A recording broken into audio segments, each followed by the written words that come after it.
Hello,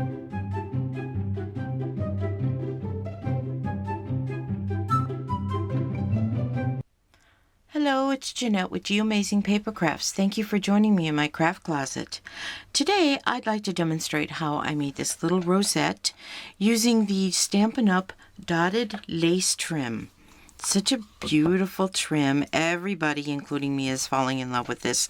And the only downside to this trim is that it only comes in 5 colors. The new in colors that Stampin' Up came with this year. This is the Delightful Dijon, and I used it to decorate this little box, which is a 2 by 2 inch box that's about 1 inch tall. I'm not going to really demonstrate how I put the box together, but I thought this would be just a cute little something to put this rosette on with a little tag. I'll show you how I did the tag though. This time I'm going to use the mint macaron lace. Pretty that is. I love this color, and I'm going to just be putting it on top of this box here. So let's get started. And what you're going to need is a piece of thread. Oh, you don't really need this much. I think I pulled off about 4 feet, but you don't really need that much thread. But what you do need to do is, whether you're going to use 1 strand or 2, because I'm using 2 strands here, but you're going to need to tie off about 7 inches on the end, 7 or 8 inches, depending on how comfortable you are with this. If you need a little bit more, tie off about 8 to 9 inches, but this is just to tie it off, and the longer it is, probably the more easy it would be for you to tie it off. But 7 inches works for me. So if you look at this lace, you're going to see the reason they call it dotted lace is because you've got all these beautiful dots on them. Now not the part that's scalloped here, but the part that's on the edge where you see that really tight stitching, you're not really going to go through the tight stitching, but what you're going to do is use those dots as a guide to go in and out. So hoping you can see the little dots here.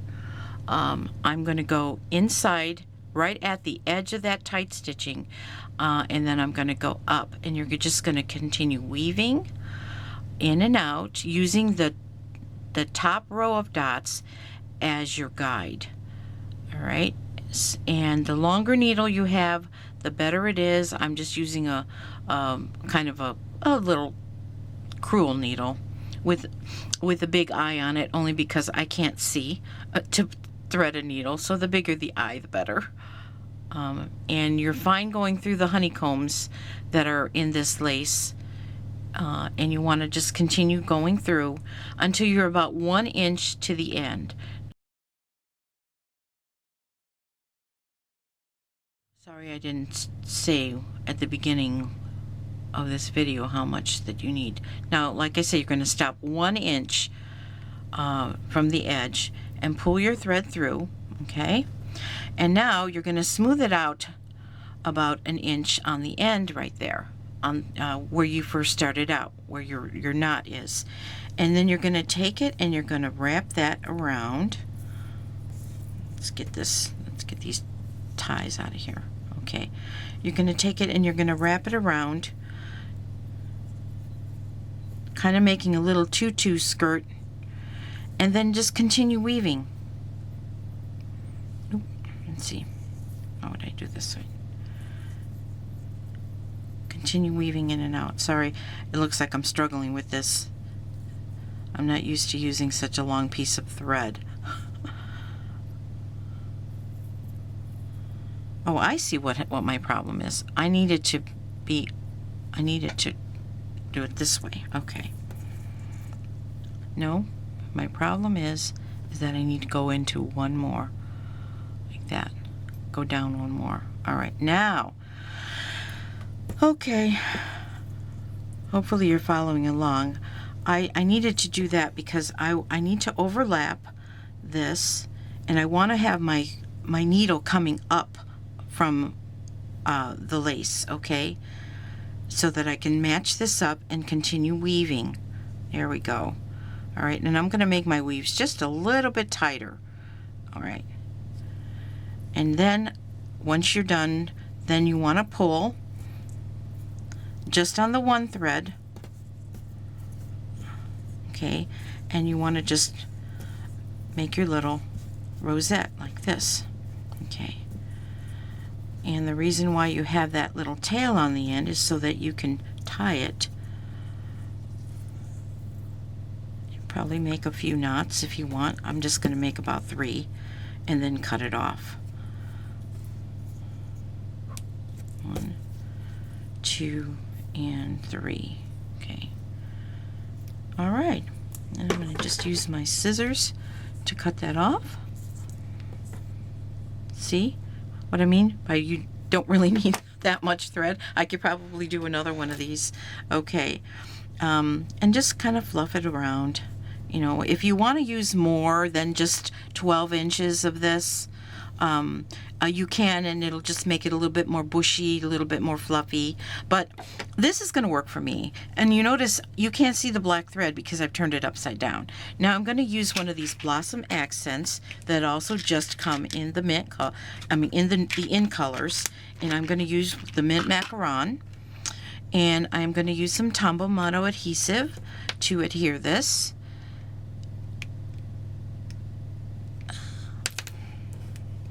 I drop everything. Okay. And I'm going to just adhere it right to the center here. Okay. And just place it on there and just let it dry.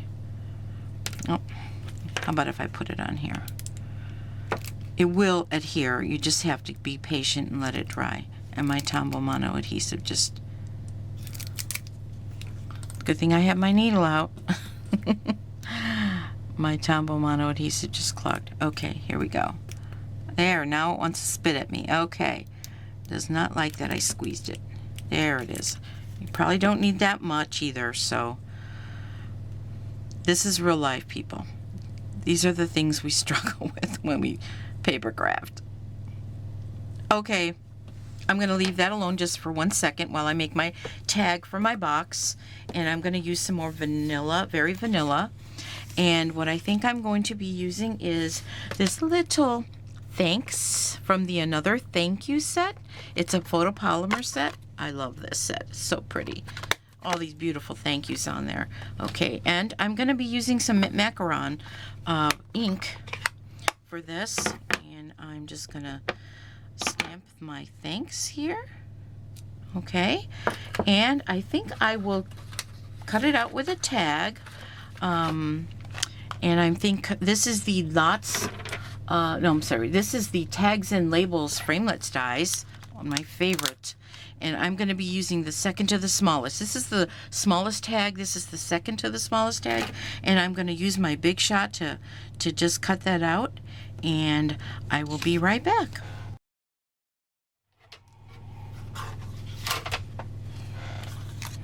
Okay, now I think what I'll do is I will just ink the edges up.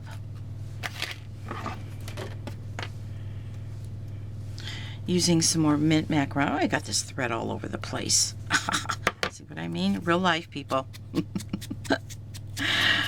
Okay, I'm just putting a little bit of color right on the edges of this little tag, and I'm going to stick the tag right here with some Fast Fuse. Okay, we're going to just have that tag sticking out right there, and then we are going to use some more Tombow Mono adhesive right in the middle to put our tag here. Why does this want to do that? Now I'm using an old bottle of Tombow Mono adhesive. I need to get me a new bottle because it likes to spit at me. Okay, now I'm going to just place that right there. Okay, and I know that it's not dried yet, and that's okay, because I'm going to set this aside and let it dry. But before I do that, I want to put some dazzling details right in the center of this little blossom accent, okay, just to give it a little bling, and we're all done. Isn't that cute? This would make a really, really cute party favorite. What do you think? Well, I hope you'll try this. And once again, this is Jeanette with G Amazing Paper Crafts. You make it a great day. Bye-bye.